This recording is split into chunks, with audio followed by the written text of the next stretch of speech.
Bakery, delight with every bite.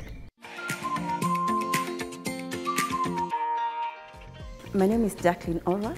I work as a customer service executive at Nation Media Group. Some of my responsibilities is to ensure that our customers' inquiries are well addressed, and also we provide solutions to the needs of our customers. To all our esteemed customers, we appreciate your feedback, we appreciate your support, we appreciate the journey that you have taken to work with us as a media house. We want to wish you a happy customer service week as a Nation Media Group and its fraternity. Both of you are grown-ups. You knew what you were getting yourselves into. Now, act like grown-ups and face the consequences of what you've done. You have to marry Kelly. Mom, Kelly and I have already talked. We're not getting married. Their marriage doesn't seem like something you want. But of course I don't want it. I mean, because I know Nikolai's stance on it. Okay. Have you maybe fallen in love with him too? What if I say that I will do everything so I can let go of these feelings? Will you come back here then? I've already accepted that I can't be anything more than that. So I just want to let you know that I'll always be here if you need a friend.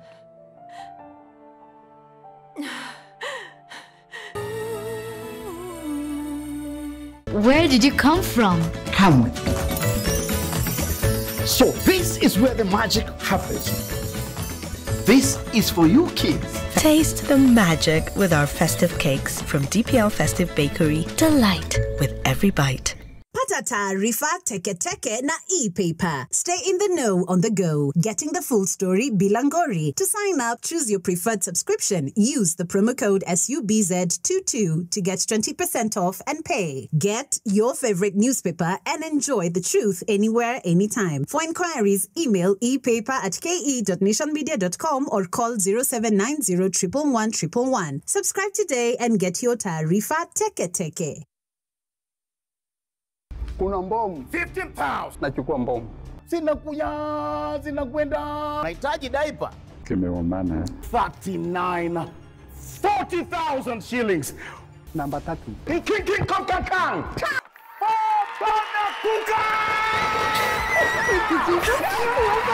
Na 50,000 Kenya shillings.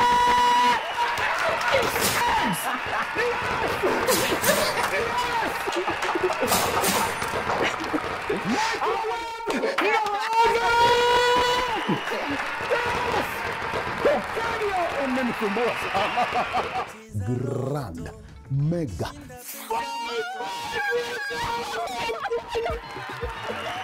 Doors should not hold out opportunities. Doors are the gateways to progress, the ones that hold ideas, and those that close deals. Let's take those to places where there are none.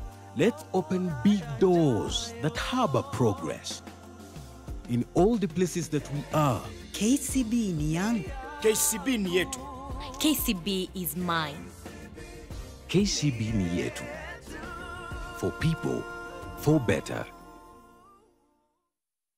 Try the new Dunked All-Star Box for only 8.90 Kenyan shillings. Hope you're ready for the new star of the show. KFC, it's finger-licking good while stocks last.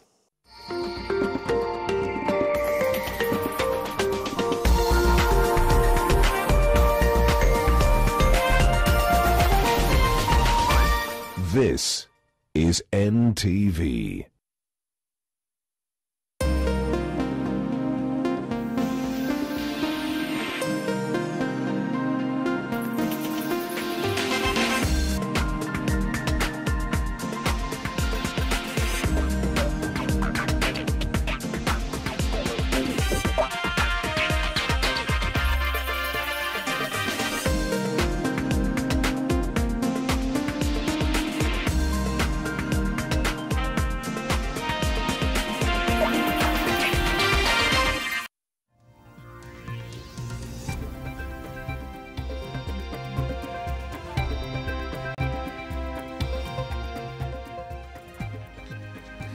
Na mtazamaji, ikiwa ni tarehe 10 mwezi Oktoba mwaka 2024, kirasmi nakaribisha katika taarifa zetu za NTV ya dhuhuri, na pia vile mtazamaji wangu, ulimwengu ama tuseme Kenya inaadhimisha sikukuu ya mazingira. Natumai kwamba siku yako inakuendea vyema sawia na yangu. Na mtazamaji, tukitanguliza taarifa zetu ni kwamba bunge la kaunti ya Laikipia limeanza mchakato wa kumng'atua mamlakani spika wa bunge hilo Lantano Nabala, na baadhi ya makosa yanayomkumba Nabala ni kutumia stakabadhi gushi kupata wadhifa huu wa spika, matumizi mabaya ya ofisi, uajiri usiofuata sheria na kutumia rasilimali za bunge hili shughuli zake za kibinafsi. Ni mswada ulioletwa bungeni na mwakilishi wadi wa Mkogodo Magharibi Nicholas Lempaira. Naibu spika Anthony Theuri ametoa mwelekeo kwamba mswada huu jadiliwe Jumanne wiki ijayo bunge hili litakaporejelea vikao vyake. Sasa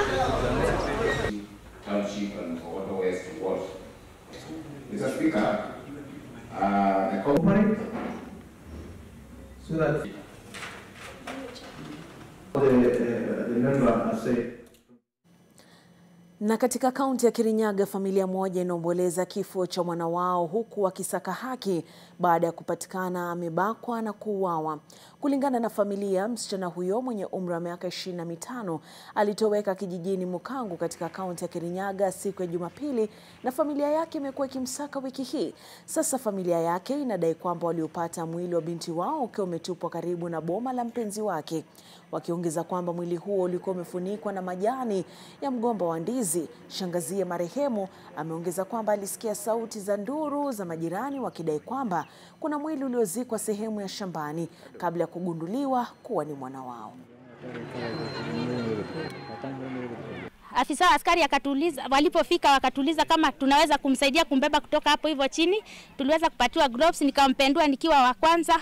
Kwa ukweli ako na maumivu ya kichwa.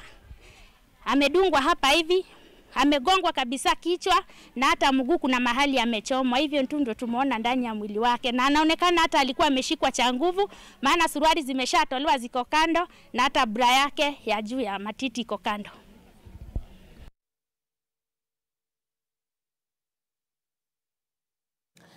Na mtazamaji, washukiwa wawili wa ulaghai wamefikishwa kizimbani Mombasa mbele ya hakimu Alex Ithuku, wakishtakiwa na tuhuma za kutumia njia za udanganyifu kuwapora mali wafanyabiashara.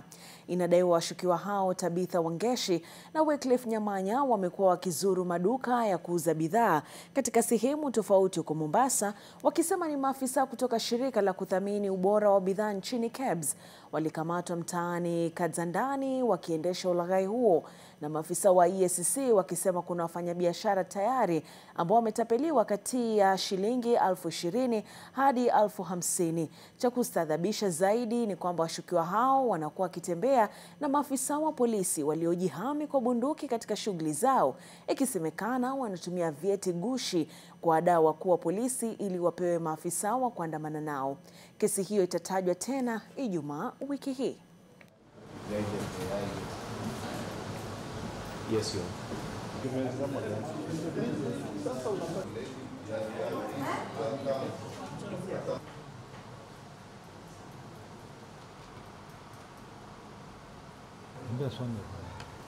Nenda pale.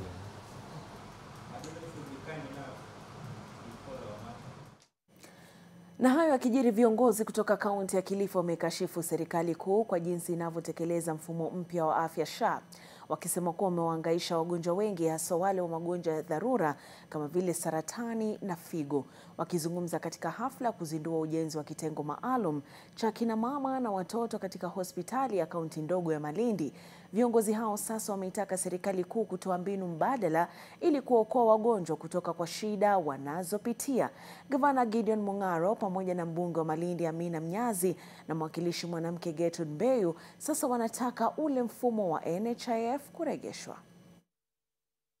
Of course, we have many challenges, but we have decided as a county that the patient will not be affected in any way. We know today if we say for dialysis, you have to bring your card. Of course, it's not working from the first, but that does not stop the hospital from doing dialysis services and all these things. So as long as you come, we take your record, you get treated and you go home. The rest will deal with the national government later. Serikali saizi imebadilisha ule muundo msingi wa insurance from NHIF, wameweza kubadilisha tena. Jambo ambalo mimi mpaka dakika hii niko na dukuduku nalo, lakini bado tutapambana nalo katika bunge la kitaifa. Kwa sababu zile pesa zetu zile ambazo za kitambo sijui zimepelekwa wapi, hatujajua kama tumeshakuwa transferred mpaka dakika hii. Saizi hapa Malindi kuna watu wenye ambao wako na shida za kidney problems ambazo wakienda hospitali saizi hawezi kupata usaidizi. So kuna vitu venye ambavyo bado havijaeleweka, na mimi kama ni mwakilishi wa watu, bado watu wangu wa Malindi bado hawajaelewa na hawajafurahika, na tutakwenda pia kuzungumza katika bunge la kitaifa. Mama mzazi anakuja kaa kwa mabao, mpaka anazaa kwenye mabao, anazaa amechoka. Watoto walemavu wanatokana na delayed labor. Kwa hivyo hatutaki hizi vitu ziendelee ndani ya Kilifi. Kwa hivyo tutawaunga mkono, lakini madaktari mfanye kazi. Hii facility tutataka iweze kusaidia watu wetu, na hasa kina mama na watoto wachanga. Na tukisalia pwani ni kwamba familia moja huko Garseni imefanya maandamano kuwataka polisi kufichua aliko Abdullahi Ahmed mwenye umri wa miaka 72 ambaye inadaiwa alitekwa nyara na watu wanaoaminika kwa maafisa wa polisi Jumamosi iliyopita. Familia hiyo inadai kuwa Ahmed alitekwa nyara nje ya kituo cha polisi cha Garsen baada ya kuandikisha ripoti kuhusu kakake ambaye pia alikuwa ametekwa nyara mapema asubuhi hiyo, ila Ahmed hakujua kuwa kaka yake ameachiliwa. Inadaiwa maafisa wa polisi walimchukua kwa nguvu na kumfunga kamba kabla ya kumpeleka kusikojulikana, na kufikia leo familia hiyo imeshindwa kubaini aliko Ahmed licha ya juhudi zao za kumtafuta katika vituo mbalimbali vya polisi. Wanaiomba serikali kumwachilia na kuomba kuwa ikiwa ana hatia yoyote afikishwe mahakamani badala ya kuwekwa sehemu isiyojulikana.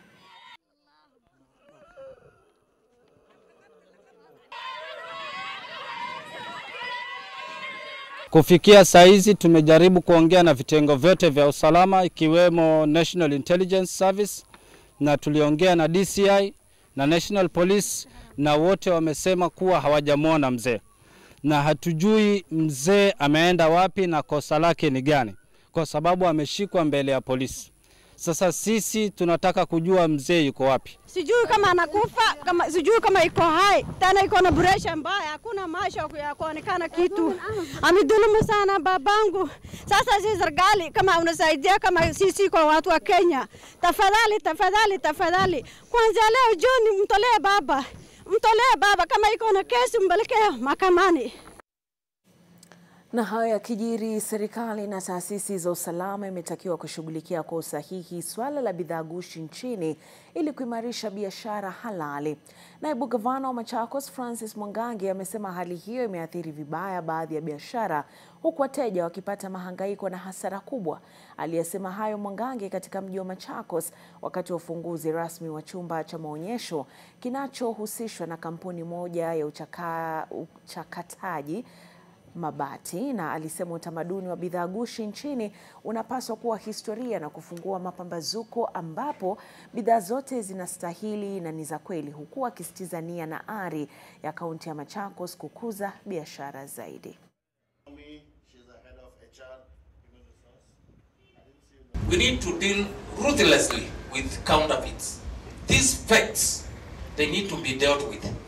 We need not to kill our businesses because of people selling fake items. And within second, because we were in Gen Z, na kuna Gen Z zingine hapa, hata CEO wako hapa ni Gen Z. My friend, deal ruthlessly when it comes to facts. Let them sell them elsewhere, not in this county. Na wataalamu wanasema kwamba Afrika ndiyo inayobeba mzigo mkubwa zaidi wa mabadiliko ya tabia nchi kuliko bara lingine lolote, huku nchi za Afrika zikipoteza wastani wa 2 hadi 5 ya pato lao la kitaifa kutokana na hali mbaya ya hewa. Shirika la Ulimwengu la hali ya hewa WMO likadiria kwamba takriban watu milioni 118 barani Afrika wataathirika na mabadiliko makali ya tabia nchi fikapo mwaka 2030 ikiwa ni hatua za kimaksudi hazitachukuliwa. Ripota wetu wa kanda ya magharibi Jesse Chenge alipiga picha hizi na taarifa ikaandaliwa na mhariri Nicholas Wambua. Afrika, bara linaloathiriwa zaidi na mabadiliko ya tabia nchi. Wataalamu wanatoa tahadhari kwamba bara hili linakabiliwa na changamoto kubwa sana, likipoteza sehemu kubwa ya pato lake la taifa kutokana na hali mbaya ya hewa. Shirika la Ulimwengu la hali ya hewa linakadiria kwamba ifikapo mwaka 2030 takriban watu milioni 118 Afrika watapata athari za mabadiliko makali ya tabia nchi ikiwa hatua za dharura hazitachukuliwa. Kutoka kwa joto kali lisilotarajiwa hadi mafuriko makali maeneo mengi hapa Kenya na Afrika inakumbana na ukweli mgumu wa mabadiliko ya tabia nchi. Shirika la Ulimwengu la hali ya hewa linaarifu kwamba joto barani Afrika linapanda kwa kasi zaidi kuliko wastani wa dunia, kuweka mamilioni ya maisha hatarini. Watu wamepata shida sana, ng'ombe zote imekufa, hali ya kiangazi watu wako kwa hali mbaya. Serikali zinaanza kujibu mzozo unaozidi kwa kuzibadilisha rasilimali. Hata hivyo, mabadiliko haya katika fikra yanachangia katika maeneo mengine ya uchumi, kuzidisha changamoto zinazokabiliwa na mataifa ya Kiafrika. Hasara ya kila mwaka ya 2 hadi 5 ya pato la taifa ni ukumbusho wa kusisitiza hitaji la hatua za dharura. Nimeleta trakta na nimebadilisha, nataka kuweka maragwe, naogopa mahindi. Afadhali maragwe juu inachukua kitu kama miezi 3. Nikiweka mahindi hiyo inapita mwezi 3 na mvua ni ya wasiwasi. Zamani ilikuwa mzuri, tulikuwa na lima miezi 3. Lakini wakati huu sasa miezi 7, 8. Mwaka wa 2023 zaidi ya watu 300,000 katika Afrika Magharibi walikumbwa na mafuriko makali, wakati kaunti ya Marsabit katika eneo la kaskazini mwa Kenya, eneo pana la Ethiopia kaskazini, Turkana Magharibi, Samburu Kusini na kaunti za Wajir na Isiolo Mashariki lilikabiliana na ukame mkali unaoathiri mamilioni ya watu na mifugo wao. Katika kaunti ya Marsabit pekee kwa mfano, angalau watu 160,000 walikabiliwa na njaa na idadi inatarajiwa kuongezeka hadi zaidi ya 200,000. Mashariki mwa Afrika, mvua kubwa imesababisha watu kuhama. People are so much affected. And even the little remaining livestock, they have migrated into Ethiopia, very far areas to look for pasture and water.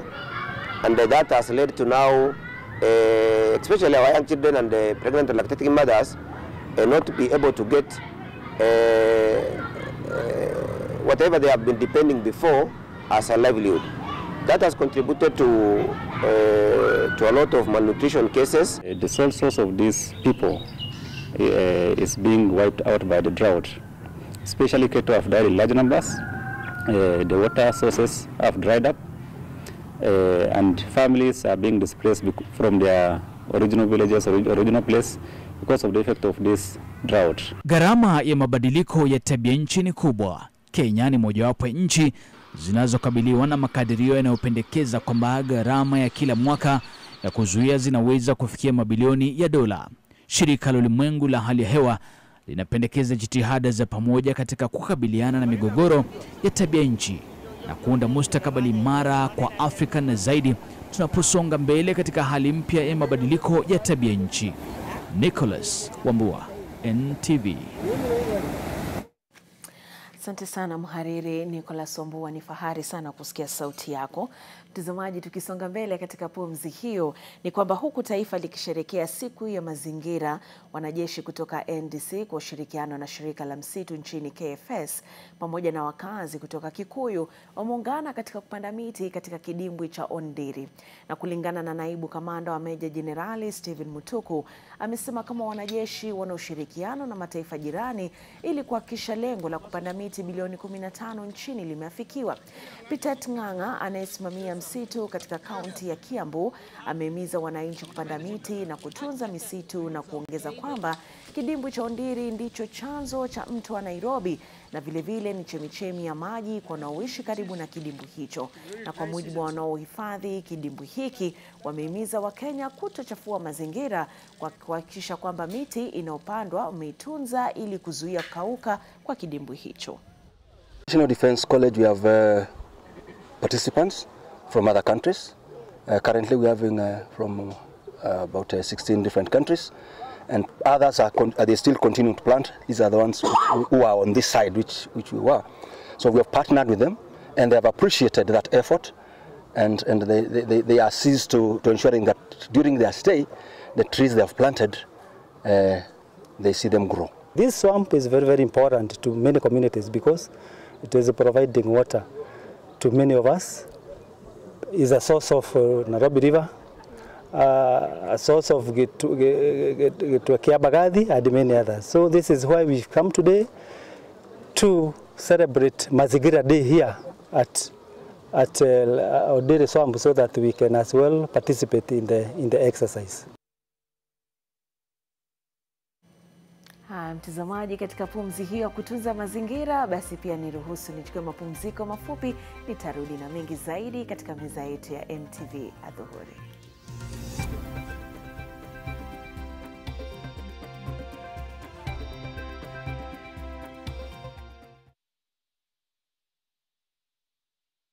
Dawa, tu vitu tudogo lakini hesabu mingi. 1 times 4, 3 times 2, 2 times.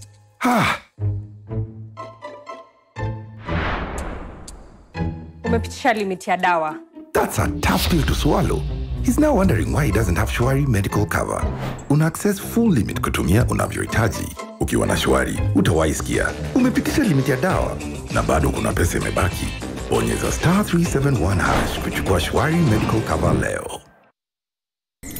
Introducing Festive Cakes. Here are some delightful snacks for all of you. The Festive Siambela Cake. Indulge in the pleasure of a cone-shaped cake that's bursting with flavors. Where did you come from? Come with me.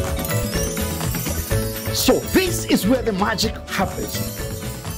This is for you kids. Festive cupcakes. Thank you. Perfect treat to share with friends and family. Now for your kids' school snacks, hakuna stress. Festive pink cakes. The perfect blend of sweetness and softness. And now this is for you, Dad, and your office mate. Festive pound cake. This sumptuous cake will leave you craving for more. Taste the magic with our festive cakes from DPL Festive Bakery. Delight with every bite.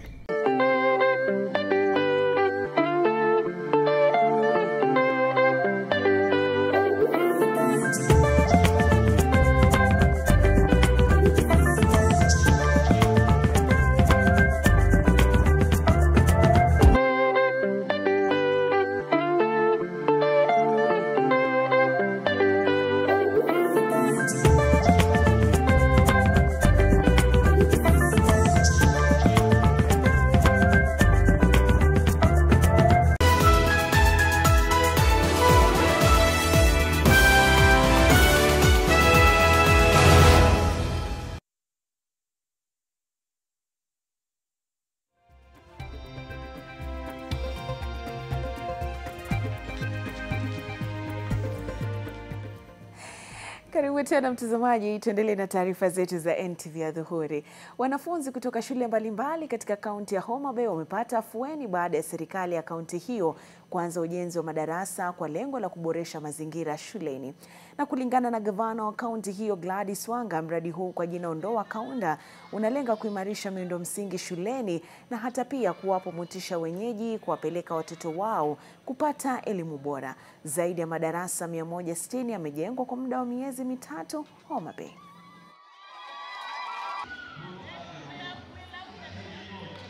And Ondoa Kaunda is important because it wasn't done on the conventional contracting way. We did an economic stimulus program that is labor-based. So we sent money to all the 163 schools, and the locals ran that program themselves. They found a local fundi, they bought from the local adverts, they brought local labor, they paid locally, and they managed it successfully locally within 90 days. So it was a wonderful program that we hope to replicate and carry forward. Haya mtazamaji, tuachana na masuala ya Kaunda, sasa tuelekee katika kaunti ya Narok ambapo wazee kutoka jamii za Kisii, Masai na Kuria wanaoishi sehemu za mpakani wameziomba jamii hizo tatu kupunguza uhasama unaotokana na sehemu za ardhi na lishe ya mifugo na kilimo. Na kufikia sasa idadi ya watu waliopoteza maisha kutokana na vurugu hiyo imekuwa ikiongezeka, huku wengi wakihama makwao kufuatia kusambaratika kwa amani. Mwanahabari wetu Lois Wangoi anaarifu. Swala nyeti katika sehemu ya mpakani mwa kaunti za Narok na Migori ni kipande cha ardhi chenye ekari zaidi ya 4,000 ambapo jamii ya Kipsigis inadai kumiliki shamba hilo, huku Wamasai wakipinga na kusema shamba hilo ni lao na Wakuria wakidai umiliki vilevile. Sasa wazee kutoka jamii hizi wanasema wanasemezana ili kutafuta amani.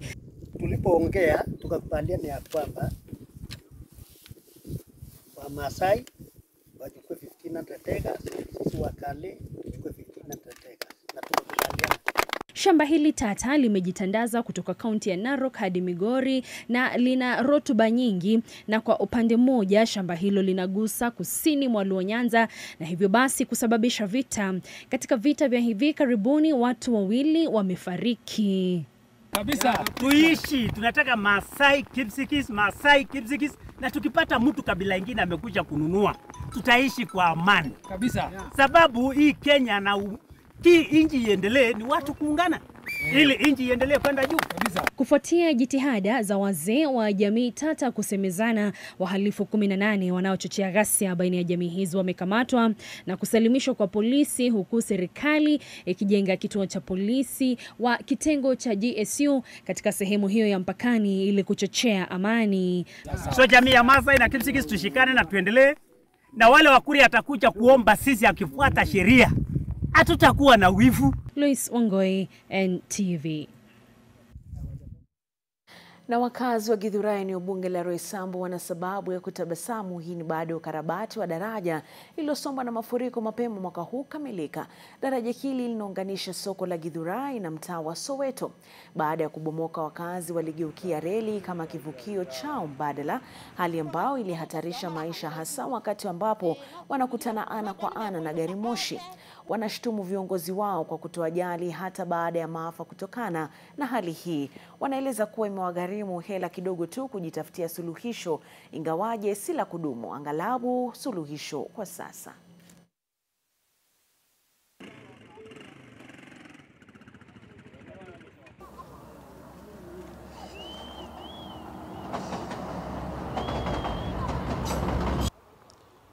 Siku moja kukatokea ajali hapa juu.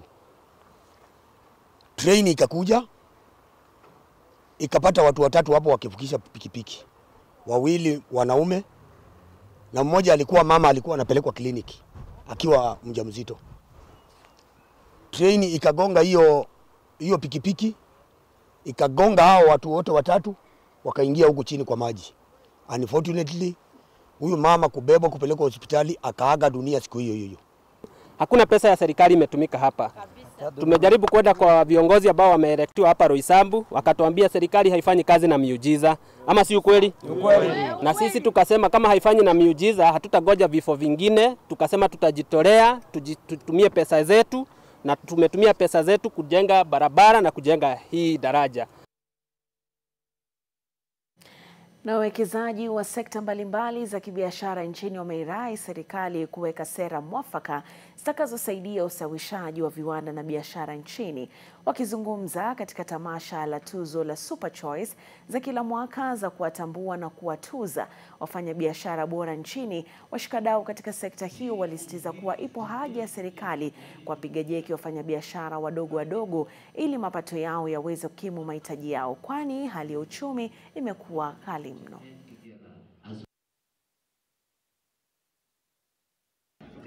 We have been experiencing political... What we are supposed to see in this country is that to make sure that we help small business people or even business in this country is to make sure that we reduce the incorporation tax to an extent whereby the more an employer employs more people, the less incorporation tax they pay.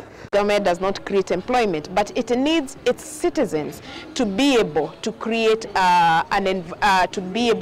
employment. And the biggest challenge right now that we have is that most entrepreneurs, instead of creating employment, they are also folding up, because instead of becoming entrepreneurs, they are becoming self-employed.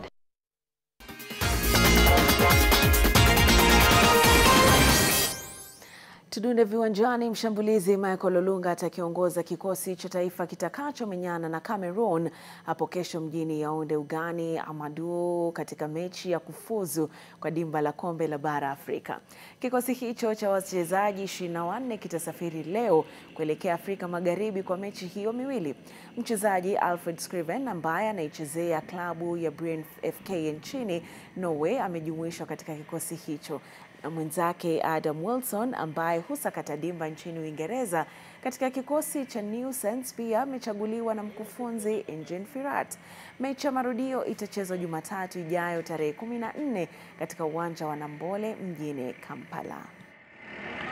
So therefore, for me, these two matches against Cameroon will be also a signal on the way, if we go for AFCON, if we are, for example, in knockout stage, what we can do. So therefore, I think we will be ready. The boys looks good, even if it will be today the first training we will do all together. Well, of course, it was a difficult period for me, because I started the league quite well, and then after got sidelined with a thigh injury, but now I'm back in full fitness, and it gives me confidence to see the last two fixtures, scoring back to back. I hope I can still compete in the same level in the national team, and the most important thing is, try just to bring the unity in the team, so that as we are going to approach these two fixtures, which is very crucial, is also to urge for support from Kenyans, because after the first game against Zimbabwe there was a lot of negative talk, but after we went and got something positive against Namibia, everybody started. Na Kenya ina matumaini ya kuandikisha matokeo mazuri alasiri ya leo watakapojitosa katika mashindano ya kupokezana vijiti almaarufu mixed relays katika mchezo ubingwa Afrika katika uendeshaji baiskeli yanayoendelea katika jiji la Eldoret, kaunti ya Uasin Gishu. Timu ya Kenya inawashirikisha nyota ibuka Nancy ya Kenya, Monica Kiplagat, Tabu Masiga, Joseph Kamau, Kenja David na Warutere Gishira. Hapo jana katika mashindano majaribio ya muda almaarufu time trials, Wakenya waliandikisha matokeo ya kadri, huku wengi wakimaliza ndani ya 10 bora. Hata hivyo, Wakenya wanatarajia kupatana na ushindani mkali kutoka kwa mataifa yaliyobobea katika uendeshaji baiskeli kama vile Eritrea, Uganda, Ethiopia na Rwanda.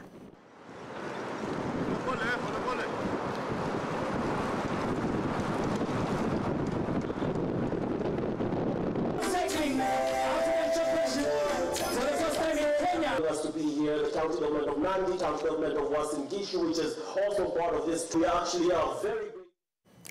Na polisi katika mji mkuu wa Athens nchini Ugiriki wanafanya upelelezi kutathmini kile kilichotendeka baada ya mchezaji wa klabu ya Panathinaikos jamani, George Baldock kupatikana ameaga nyumbani kwake.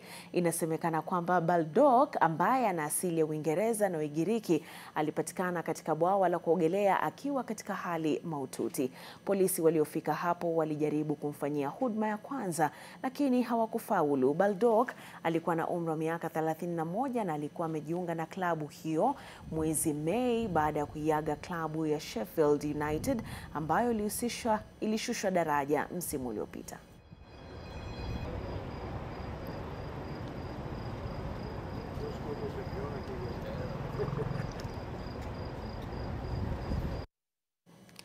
Na mchezaji Aurelien ataiongoza Ufaransa leo jioni katika mechi yao dhidi ya Israel ya michuano ya ligi ya mataifa ya bara Ulaya almaarufu kama Nations League. Mchezaji huyo Kylian Mbappe hatacheza mechi ya leo na ifuatayo dhidi ya Ubelgiji. Aidha, Mbappe ambaye kwa sasa anaichezea Real Madrid amekashifiwa nchini Ufaransa kwa sababu ya kukataa kucheza mechi hizo mbili licha kuwa hana jeraha. Mchezaji wa Inter Milan Marcus ambaye alifungia klabu hiyo mabao 3 mwezi huu pia hatacheza.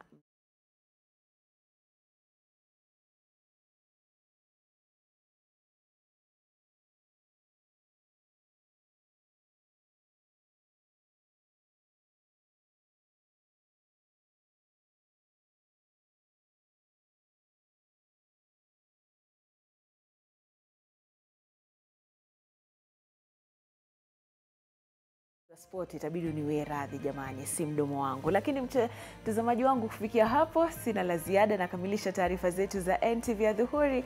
Mengi zaidi ni mwendo wa saa 1 katika kipindi Bomba Mduara. Nita Frida Mwaka, siku zote nitaitika. Mchana mwema.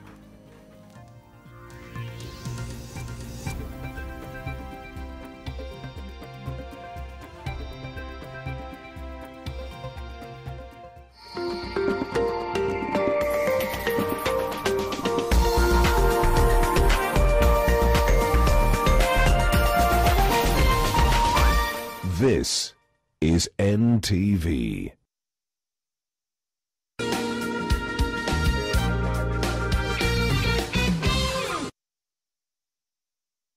Crowned by Skytrax 15 years in a row. Yep, we've taken over 500 million of you to places. All thanks to our dedicated All-Stars and you.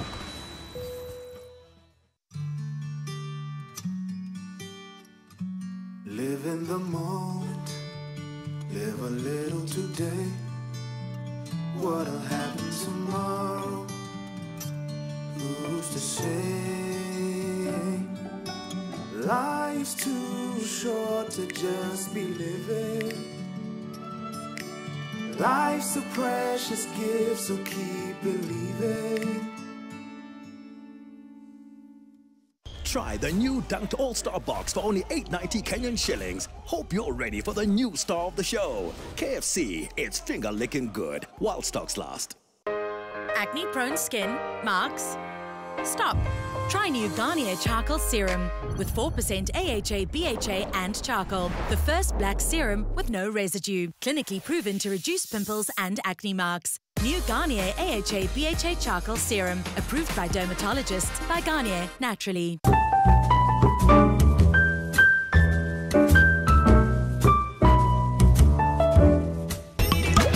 Coffee to both baby and the new Morphix diapers. With its cottony soft texture and 3 times faster absorbent channels, the new Morphix diapers help to prevent rush. Morphix, comfy like a mom's hug. Kwa kweli juma hili la wateja wetu Customer Service Week ni juma ambalo linatukumbusha mengi kabisa, kama kauli mbiu inavyosema kwamba above and beyond. Waswahili wanasema tele haichunguliwi, kumaanisha kinachojaa kimejaa, kila mtu ataona. Na NTV tunajulikana kwa kuwa na ujazo na mjazo kwenye taarifa zetu.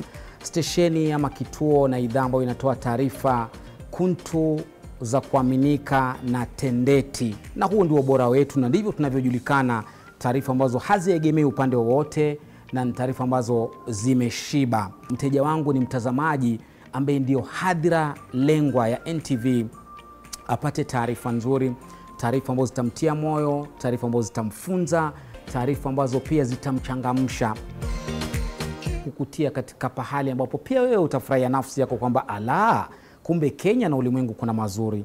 Na kufunga kazi basi ni kwamba nawatakia wateja wetu wote, wapenzi wa NMG, wapenzi wa NTV, a happy Customer Service Week. Jamani, kokote mliko mjue kwenda mbele kurudi nyuma, NTV, NMG ndo kiboko yao.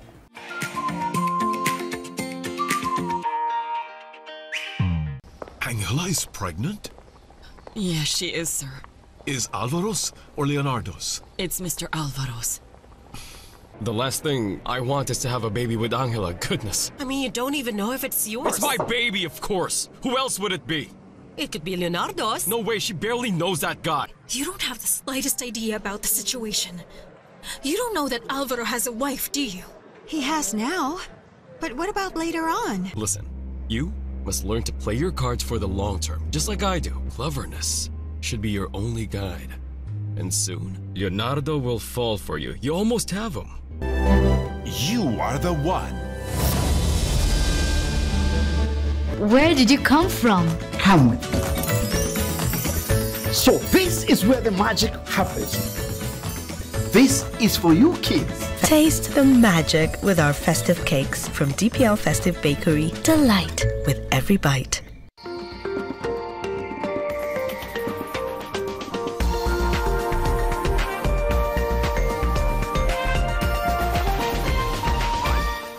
NTV, turning on your world. The following program has been rated GE. It is therefore suitable for general family viewing.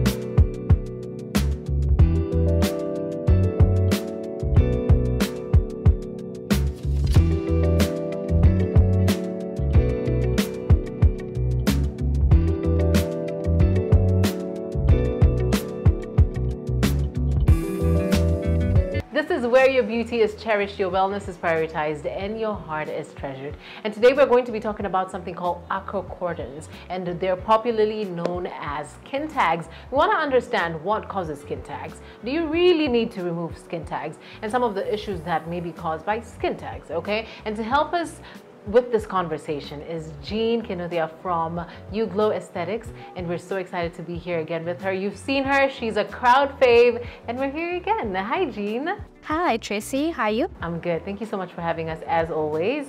So today we are talking about skin tags, right? And we have our model here. Yes? Yes. So tell us more about skin tags. What are skin tags and what causes skin tags? So skin tags, this is more lesions that are formed on the skin. So in most cases, there is no major cause to what causes skin tags. So in most cases, they are non-cancerous growth that you see on the skin. We normally have different types of them that they're normally classified into different. So you've mentioned one, the skin tags. We also have DPNs. We have moles. We have seborrheic keratosis. Also, that is a different types. So with them, they're very different. So one of the main reasons that skin tags are formed, one, it's in your family, so it's genetically in someone's DNA. So some guys are prone to getting skin tags than the others, especially if your mom had skin tags, or your dad has skin tags, or your shosho. I'm sure they usually call it mbatata or something. Yeah, so that is one of the main reasons that we normally get skin tags.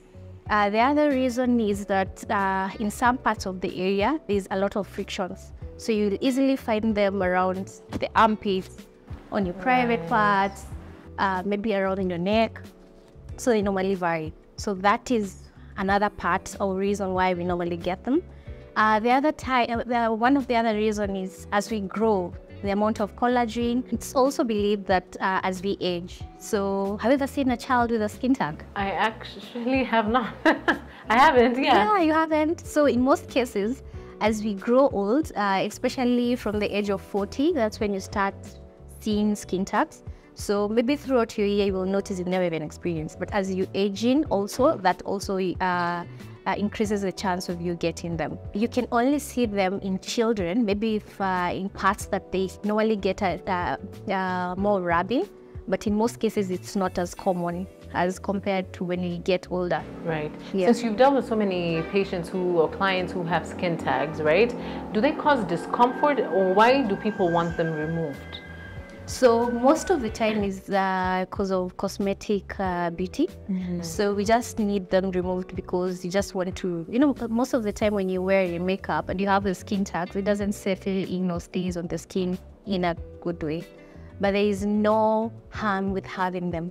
So in most cases, most of the clients that we normally have, they just don't like how they look on their face. But in some cases, we normally advise that you get a biopsy. And you can do a biopsy if it's either painful or it's very big in size.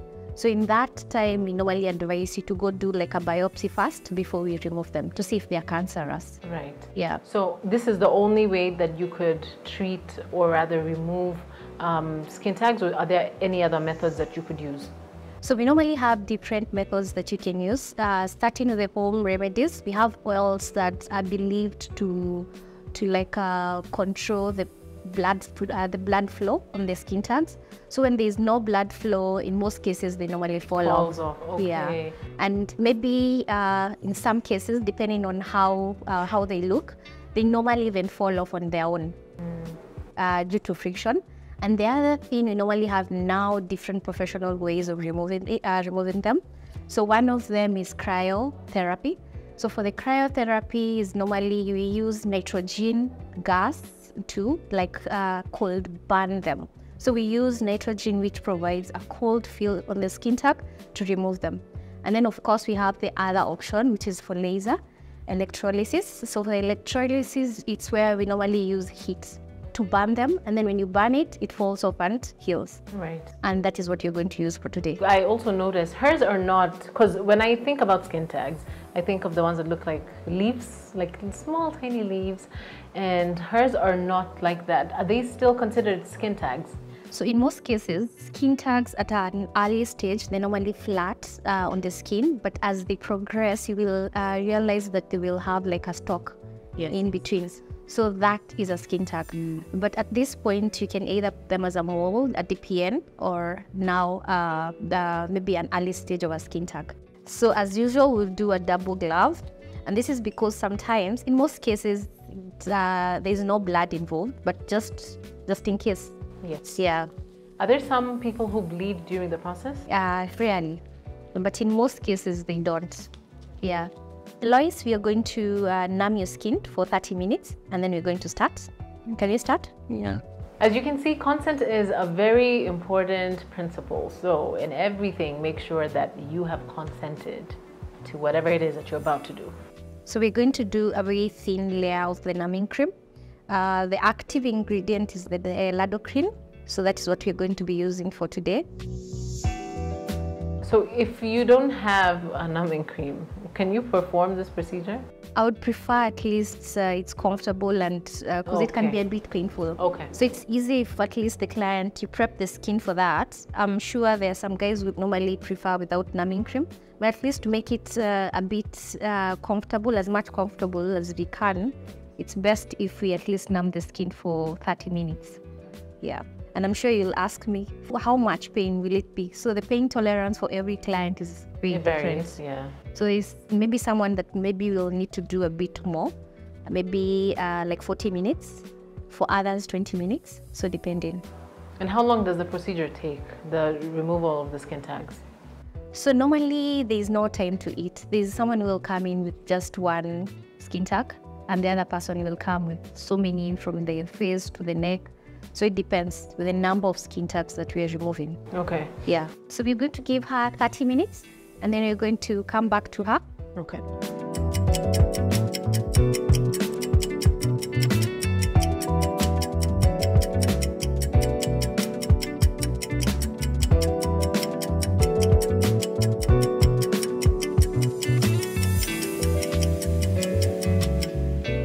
We're now back and Jean is now going to remove the numbing cream. It's been 40 minutes and we're now ready to remove the numbing cream and start the process.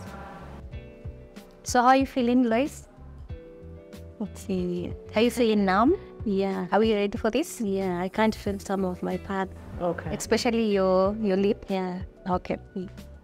So I'm just going to use a wet damp cotton wool. So remember, I don't want to use any cloth on her face, because at least I don't want anything that will cause any bacterial transfer in any way. I wonder when skin tag removal became popular. Has this always been a thing, or did it just start when people decided we can do every single thing with our faces? So majorly, initially the technology that was highly used was the creams, which were not guaranteed. At least when you apply, sometimes some will fall off, some won't. And then also depending on you can see how flat they are. So it's hard for you. I mean, you just mentioned about like tying them off. So imagine tying off something that is so flat on the skin. It's close to impossible removing it. So initially, those are some of the options that we had. But after that, we had the cryo gun. The cryo gun is nice also. Highly used. and it's nitrogen liquid gas that is used to, it's very cold on the skin. So it also deprives the supply of oxygen around them. So it's like a cold burn, and then they will fall off over time. So also that's an alternative way of removing. And then now that I think with social media, that has made everything different. Right. Yeah. Because now you have more information on how to do it. Yes. And then now seeing the before and after, you can easily now know there's a solution for that. You can even start with Lois. How did you get to know about us? I saw your advert on IG page. Okay. Yeah, on your Glow Clinic. And you know, I actually came to know about YouGlow because of skin tags. Yeah. And then that's when I came to realize that you guys also offer an array of services. Yeah. Okay. So at least with the social media, we can easily reach so many people, and now it's becoming popular. And also realizing that with most people, I think even in beauty in general, you can attest to that. It's growing at a very high rate. Yeah. And that's why we're here, so that you can keep up with all these trends. There's so much happening, and sometimes you don't even know where to go. And that's why you need to be here with us every single Saturday, because we get to let you know where to get glammed up, all right? All this great beauty, fashion trends, wellness trends, here is where it's at. Is there a way that you can prevent skin tags from forming on your face? So you can't really, there's no like proved way of stopping it. So if they're there, if you're genetically programmed to get them, you'll get them. If collagen is reducing on your face or in your body, you will still get them. If maybe you're experiencing a hormonal imbalance, you will still get them. So there's no way of preventing. So the best thing maybe you can do is just treat them as they come. Yeah. Lois, I remember you had a question, right? There's one question that you had. Maybe you could address it directly to Jean. My question was, are skin tags contagious? So Lois is asking if skin tags are contagious, and no, they are not. However, there is no proof that if maybe we are removing one skin tag, there is a possibility of it regrowing. But there's a possibility of the one that was, you remember we have different stages of how they grow. So sometimes maybe we'll say, I did this treatment 1 year ago, they've come back. It's not that they were contagious. It's just that there was just an internal dysfunctioning with your skin. So if it was an hormonal imbalance, you're experiencing it again.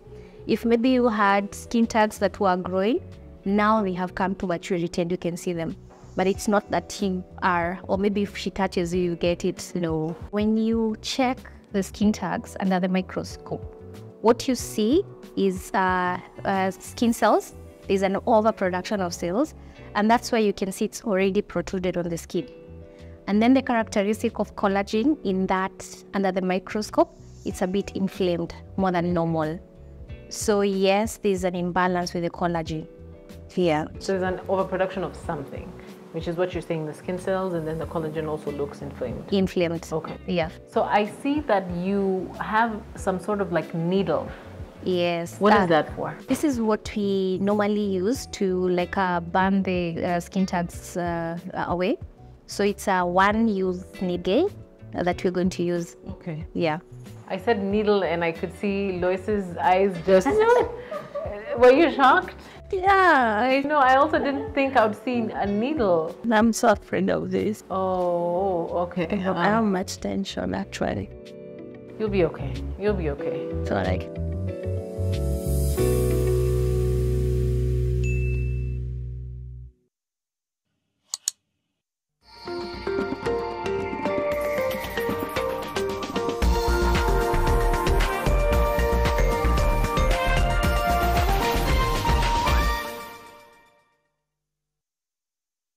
Try the new Dunked All-Star Box for only 8.90 Kenyan shillings. Hope you're ready for the new star of the show. KFC, it's finger-licking good while stocks last. Enjoy all-in-one payment solutions for your business with Network. Accept multiple payment methods and process all your business transactions on one device. Whether it's M-Pesa, Airtel Money, Visa, MasterCard, Apple Pay, or Google Pay.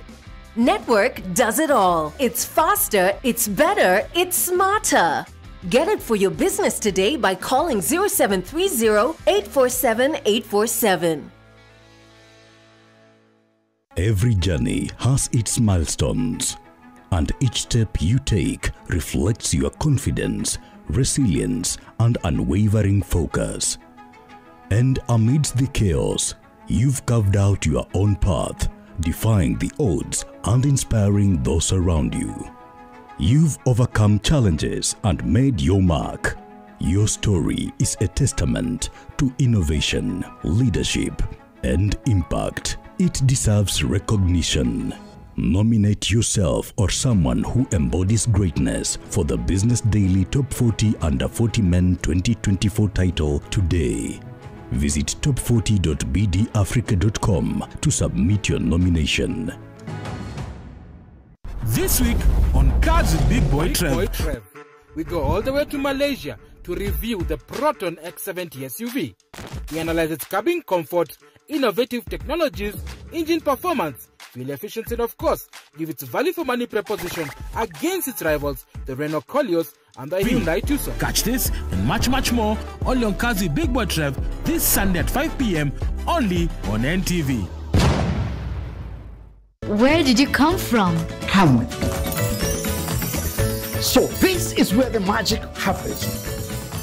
This is for you kids. Taste the magic with our festive cakes from DPL Festive Bakery. Delight with every bite. Every step you take echoes the heartbeat of change, and every mile run is a promise fulfilled. The Standard Chartered Nairobi Marathon is more than just a race. It's a testament to hope, resilience, and transformative power. The 21st edition of the Standard Chartered Nairobi Marathon is here, and you need to be a part of this uplifting journey. Your participation directly supports the Future Makers program, an initiative dedicated to empowering young people, especially girls and people living with disabilities, to learn, earn, and grow. By running, you're not only challenging yourself, but also investing in their dreams and futures. Join us at the Uhuru Gardens on Sunday, October 27th for a day that blends excitement, unity and purpose. Register today for just 2,000 shillings at www.nairobimarathon.com and take your place in this pivotal event.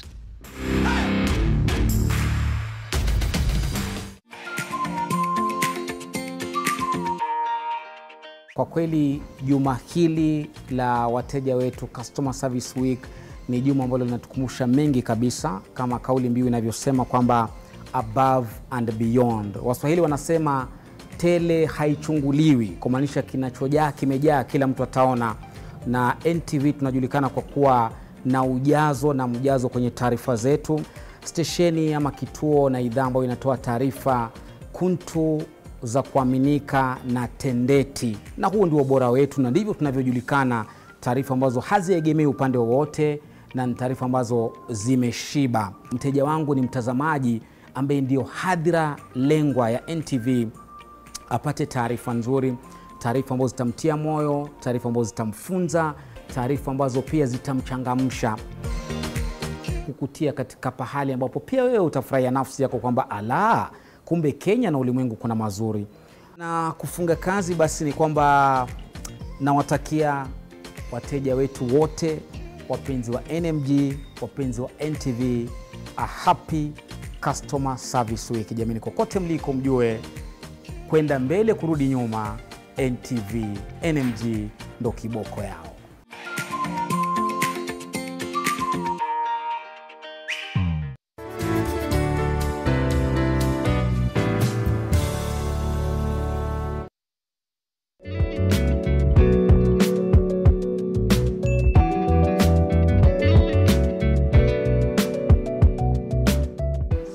What is that you're putting on her face now? So this is a disinfectant. Oh, okay, got it. I don't know why I thought it was an oil. And it's a diluted disinfectant, at least. How long have you had skin tags, Lois? I started realizing I have them since I was High school. High school? Yeah. Lois, I'm very sorry, but I'm also panicking on your behalf. I think I saw the needle and I also panicked, but I believe that if none of Jean's clients have complained, then you will not be the first. Yeah? Sure. So we're going to start at 5. At a bit? Yeah. So 4 to 5? At 5. At 5. How are you feeling, Lois? A bit discomfortable. Okay. Would you say pain? Itchy. Itchy, but no pain? Yeah. Okay, if you stand close to her face, it smells like nyama choma. Oh yeah. It does, right? Yes. Yeah. And this is because of the bun. Yes.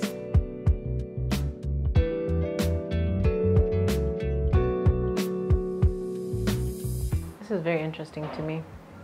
Because this is not how I expected it to be, honestly. I've never seen skin tag removal, even on YouTube. But you've never? So I've never. So this is really fascinating.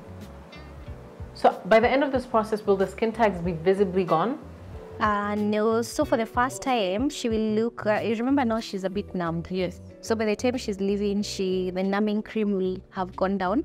So she will be a bit inflamed, a bit red, but okay. And then after that, she will scab off. You see how you hit your hand and then after that it becomes dark. Right. Yeah. Okay, okay. So it will become dark, then scab off. So it's like a wound now that has been created. Okay. Yes. And then now, since you've burnt off the skin tags, they will just now heal and scab off. So this process normally takes at least for the initial healing process, 7 days, 7 to 14 days, depending on the healing ability of everyone. And then maybe for a full recovery, we can do 2 months to 2 months.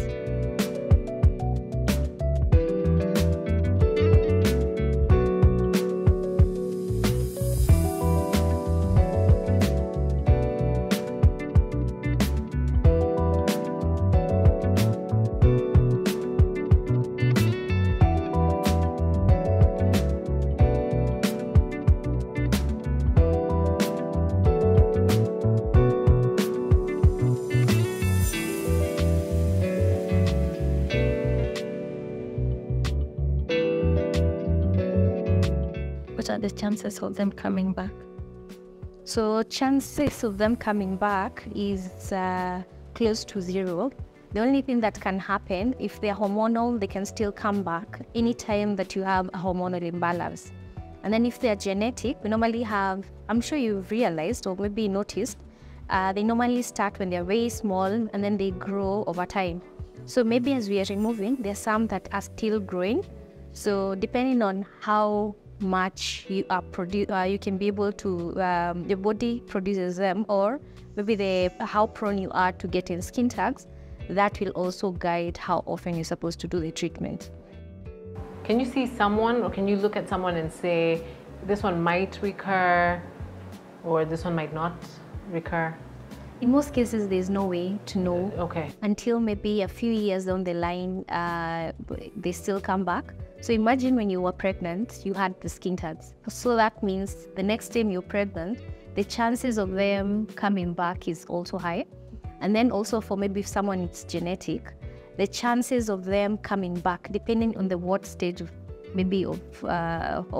growth they are in. So there's no specific way of telling for sure. Yeah. So we're almost done. You're just finishing up with the forehead area. Yeah. So after she's done with her treatments, how many sessions would she need? In most cases, it's only a one-time thing. So someone will tell you, I used to have skin tags, and when you look at them, you can't even tell. But if it's caused by something like hormonal change, the next time you have a child, they will definitely. And then for some, you realize the more people normally have them, so we cannot remove everything all at once. Okay. So sometimes there's that one, maybe once in 2 years, once in every year, once in every 6 months, depending on how fast you're prone to growing skin tags. Okay. It's really advisable as you do the skin tag, you also take a proper post care. just to prevent that. Okay, so can you take us through how the post-care looks like? So since this is trauma on the skin, the first key thing to do is to ensure at least that the healing process is as smooth as possible. And then I'm so sure immediately, maybe an hour after this, after the numbing cream has gone down, she would start feeling itchy. So it's very important. It's the same way you go to a dentist and the numbing cream goes off. So if that happens, you really need to like soothe the skin as much as possible. So we will provide her with an aloe gel that will will provide a soothing effect after. Yeah. So what about her skincare routine? Can she use sunscreen after? Can she use maybe a retinol or, you know, vitamin C, a hyaluronic acid? Can she use that or just sunscreen and a moisturizer? So for the first few days, it's important for her to either use a hyaluronic acid or a soothing gel before and then a sunscreen. So already after doing this, the body will try defend the skin. And you know, one of the ways in which the skin tries to defend itself is by producing melanin, just to protect that area. So to prevent that, we can first introduce the sunscreen, so she can be reapplying her sunscreen. And then once the skin now is healed and maybe the scabbing off has started, she can resume back to her routine. Okay. Yeah, so no actives. Okay. You know, when you actually come close to the skin, it looks like if you got a scratch, just as you were saying, you got a scratch and it's like forming some sort of like scab. It doesn't look the same way as it did before. It did before. Yeah, it did. Sorry.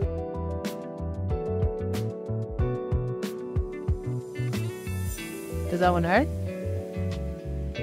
Lois, does that one hurt? None. Does it hurt? Yeah. A little? Sorry. Okay. We have one here, so maybe don't try as much as possible. You see, like this one, it's on the beginning part of growth. Even this, and that is what I was telling you. In most cases, when you do an analysis, or maybe someone will ask you, so how much with these ones? How much can we maybe do it for? Or maybe how long will it take? There is no easy way of telling until maybe you see someone. Right. Yeah. Okay. Lois, out of 10, how would you rate your treatment today? 10 over 10. 10 out of 10. Yeah. Our kiss was gentle. Okay. You know what? I'm really trying not to give my intrusive thoughts a lot of room, but you know, I feel like telling you, unasikia. But we're done. That was actually faster than I thought. The numbing took more time than the actual process. Yeah, so immediately after we've numbed the skin, it's faster. And then compared to how many skin tags she had and the moles, they were not as many. So it doesn't take as much time. So now that is the aloe gel that you were talking about. Yeah, so this is the aloe gel. We try as much as possible not to apply anything that will irritate the skin in any way. So at least the aloe gel is one. So I'm going to just apply her one layer of it. So this can feel a bit stingy. How you feeling? Are you good? I'm good.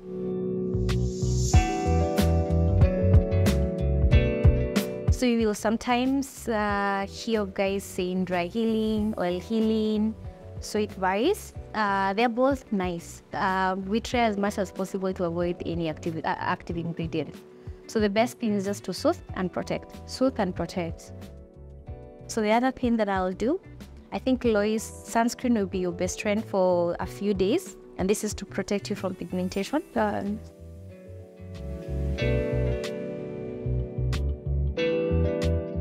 Jean from Uglo Aesthetics has decided to extend a discount for you if you want a skin tag removal treatment. So all you need to do is come here and say that we referred you, and the code is the Glam NTV10. The Glam NTV10. So come here, give them that code, and they will give you a 10% discount. You want to get the best services from the best people in the industry. So thank you, Jean, for that, and of course thank us. Thank you, Tracy. So we're done, and we've gone through the post-care, but even as we extend this discount code and open the invitation for anyone who has skin tags and wants them removed, is there anything that they need to do before coming here for the skin tag removal? So in most cases, maybe you would want to know what's the budget that maybe you will come and maybe pay for. So in most cases, we are not able to tell you an estimated amount, but what you can do is just take a photo of the skin tags that you have. Is it your face? Is it your décolleté? Is it your some parts of your body? So you just take a photo of what you have, send it on our WhatsApp, and then we'll be able to advise you. We don't have any pre-care advice on that, because in most cases, we are not even interfering with the deeper layer of the skin. So it's very superficial. The best thing maybe you can do is at least just cleanse your face, use your SPF, and then you can book in for the treatment. And then to book in with us for the treatment, what you need is at least send us a photo of what, how they look and how many, and then you can get an estimate. And then it's more of post-care compared to pre-care. Yeah, so it's important to follow up on the aftercare in most cases. But if you also want an in-depth analysis, they do have a skin tag analysis here, right? Before you get your skin tag removed. Yeah, and we also have a derma who normally does the biopsy. So if we feel like maybe there's any precautions that we should take prior removing the skin tags, we normally do a biopsy for that before we remove. Yeah.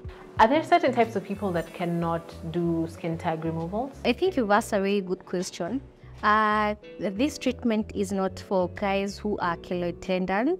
Keloids, this is the overproduction of cells with when you have trauma on the skin. So if you I think maybe you've seen guys who have pierced their ear, and then they normally get like a growth behind the ears.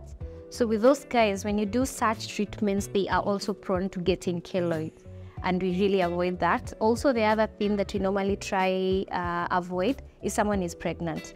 There is no given statistic what can happen to a pregnant woman, but in most cases, it's safe if at least you can have it after delivery and after breastfeeding. Thank you so much, Lois. Are you happy? Yeah, I'm so happy today. All right, thank you so much, Lois. Thank you so much, Jean, again. Always a pleasure to be here at You Glow Aesthetics. And thank you for making today's episode possible. I've been yours truly, Tracy Wanjiru. See you guys next week. And this is The Glam.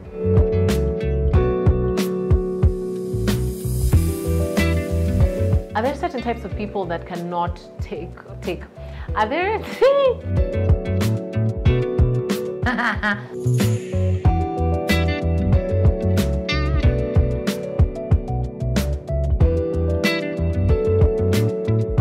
And thank you for making today's episode possible. It's other take. And then there's something we've forgotten.